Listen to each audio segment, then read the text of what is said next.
यह एनीमे की शुरुआत हीरो फैन के एक बुरे सपने से होती है, जिसमें उसका आध्यात्मिक पशु एक विशाल मछली होती है, जिसने इंसानों के बीच लड़ाई पैदा कर दी थी, क्योंकि यह मछली नियंत्रण से बाहर हो गई थी। इसके बाद हम फैन के पुश्तैनी हॉल में आते हैं, जहां उसका पिता थियो है और वह उसे आध्यात्मिक शक्ति परीक्षण के लिए विदा दे रहे होते हैं।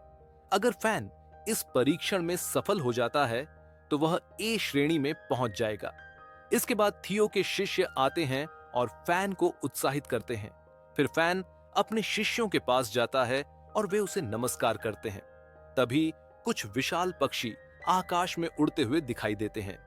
एक पक्षी फैन के सामने उतरता है और वह उस पर सवार हो जाता है।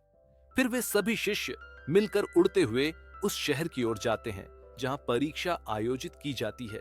वहां एक बड़ा उत्सव मनाया जा रहा है। वे बेस पर पहुंचते हैं जहां परीक्षा का आयोजन किया गया है और वहां बहुत भीड़ होती है।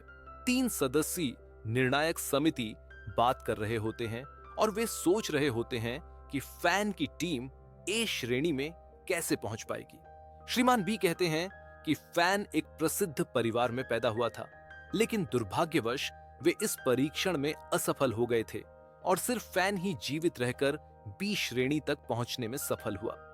फैन अपने शिष्यों से मिलता है और द्वान से पूछता है, क्या तुम याद रखते हो जो मैंने तुम्हें बताया था? द्वान जवाब देता है, बिल्कुल, हम दुनिया के सबसे मजबूत बनेंगे।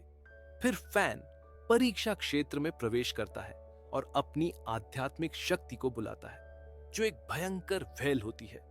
यह देखकर सभी लोग हैरान हो जाते हैं, लेकिन फैन का प्रतिद्वंदी भी हार मानने वाला नहीं है और वह अपनी आध्यात्मिक शक्ति, जो एक विशालकाय प्राणी है, को बुलाता है। 2 आध्यात्मिक जानवर एक दूसरे पर हमला करते हैं और व्हेल उस विशालकाय प्राणी को अपने मुंह में पकड़ लेती है, लेकिन वह प्राणी व्हेल को एक जबरदस्त हमला करके उसे पीछे कर देता है। इसके बाद व्हेल अपनी मुंह से बिजली के हमले करती है, लेकिन वह प्राणी सबको रोक देता है। विशाल प्राणी व्हेल को पकड़कर ऊपर की ओर फेंक देता है, जो दर्शकों के पास से लगभग टकराती है, लेकिन फैन व्हेल को बचा लेता है, जिससे सभी दर्शक हैरान हो जाते हैं।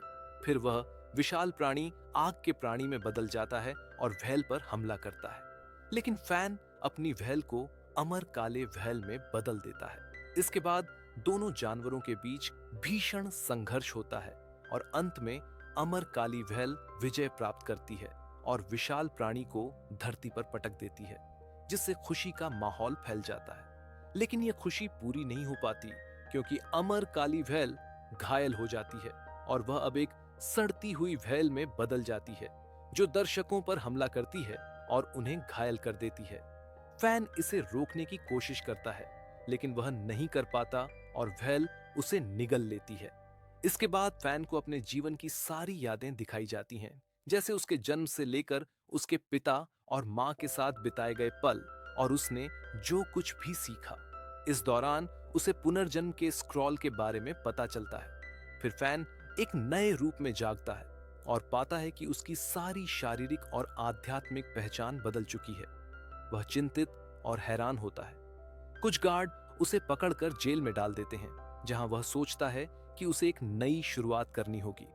फिर वह महसूस करता है कि उसकी आध्यात्मिक शक्तियां कमजोर हो गई हैं और जिन जानवरों को उसने बुलाया था वे भी बहुत कमजोर होते हैं। वह उन जानवरों से पूछता है कि उनकी शक्तियां क्या हैं। तभी उसे यह समझ में आता है कि वह पुराने से नए जीवन में कैसे घुस गया है। इसके बाद गार्ड उसे राजकुमारी बी के पास ले जाते हैं, जहां बी उससे पूछती है कि वह उसकी जान क्यों बचाने आया है। वह उसे बताता है कि उसे अपनी गलतियों को सुधारने का मौका मिलेगा। बी उससे गुस्से में कहती है कि वह उसे अपनी जहर से जहर देने के लिए क्यों भेजा था और उसे जीवन भर सेवा करने के लिए मजबूर करने का इरादा रखती है। फैन, या अब जिसे लू कहा जाता है, उसे बी के जहर से बचने का प्रयास करता है और अपनी आध्यात्मिक शक्ति को दिखाता है। फिर एक युद्ध शुरू होता है, जहां लू के जानवर बी के सर्प से लोहा लेते हैं, लेकिन बी भी सर्प को और शक्तिशाली बनाती है। अंत में लू अपनी व्हेल की मदद से सर्प को नष्ट कर देता है और वहां से भाग निकलता है। बी के गार्ड उसे पकड़ नहीं पाते और वह नाराज होकर कहती है कि लू को चाहे मरते हुए या जिंदा वह लाना ही होगा। फिर बी के भाई आते हैं और बी से पूछते हैं कि तुम किसे मारना चाहती हो। बी उससे कहती है कि लू ने उसकी मछली चुराई और अब उसे सबक सिखाना है। बी का भाई हालांकि उसे समझाता है कि यह मछली इतनी शक्तिशाली नहीं है और यह उसका सामना कर सकती है। फिर हम लू को देखते हैं जो अपनी व्हेल के साथ अब एक नई यात्रा की शुरुआत करता है, यह समझते हुए कि वह और उसकी मछली एक साथ शक्तिशाली हो सकते हैं, लेकिन उन्हें इस शक्ति का सही इस्तेमाल सीखना होगा। और अगर आप चाहते हैं इसका नेक्स्ट पार्ट तो कमेंट करें और चैनल को सब्सक्राइब